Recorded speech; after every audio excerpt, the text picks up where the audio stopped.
Sharjah Indian അസോസിയേഷനിൽ പുതിയ ഭരണസമിതിയെ തിരഞ്ഞെടുക്കാനുള്ള ഒരുക്കങ്ങൾ തുടങ്ങി. അടുത്ത മാസം 15-ന് തിരഞ്ഞെടുപ്പ് നടത്താനാണ് ആലോചന. നിലവിലെ മുന്നണി സംവിധാനത്തിൽ കാര്യമായ മാറ്റങ്ങൾ ഉണ്ടാകുമെന്നാണ് നേതാക്കൾ നൽകുന്ന സൂചന.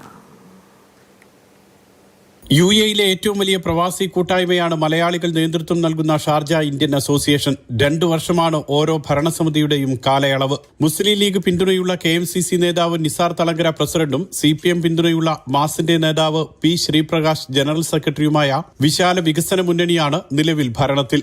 കോൺഗ്രസിന്റെ പിന്തുണയുള്ള ഇൻകാസ് നേതൃത്വം നൽകുന്ന ജനകീയ മതേതര മുന്നണി പ്രതിപക്ഷത്തും.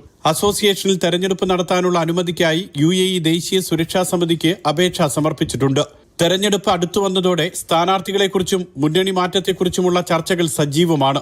നിലവിലെ ഭരണമുന്നണിയിൽ നിന്നും 2 സംഘടനകൾ പ്രതിപക്ഷ മുന്നണിയിലേക്ക് കളം മാറുമെന്നാണ് റിപ്പോർട്ട്.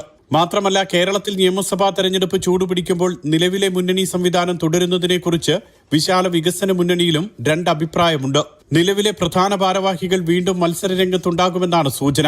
അതേസമയം മുൻ ഭാരവാഹികളായ അഡ്വക്കേറ്റ് YA റഹീം, K. ബാലകൃഷ്ണൻ, S. മുഹമ്മദ് ജാബിർ എന്നിവരും മത്സരരംഗത്തുണ്ടാകും. കക്ഷി രാഷ്ട്രീയത്തിനപ്പുറം പ്രവാസി പ്രശ്നങ്ങളും സാംസ്കാരിക സൗഹൃദവും ഉറപ്പാക്കുന്ന വിധത്തിൽ ഐക്യത്തോടെ തെരഞ്ഞെടുപ്പ് നടപടികൾ പൂർത്തിയാക്കാനാണ് ഭരണസമിതിയും മുന്നണി നേതാക്കളും ശ്രമിക്കുന്നത്. President, general secretary, treasurer, auditor തുടങ്ങി 7 ഓഫീസ് ഭാരവാഹികളെയും 7 മാനേജിംഗ് കമ്മിറ്റി അംഗങ്ങളെയുമാണ് വോട്ടെടുപ്പിലൂടെ തെരഞ്ഞെടുക്കുക. ഫെബ്രുവരി 18-നോടനുബന്ധിച്ച് റമദാൻ വ്രതം ആരംഭിക്കാൻ സാധ്യതയുള്ളതിനാൽ ഇതിനു മുൻപ് നടപടികൾ പൂർത്തിയാക്കാനാണ് ശ്രമം.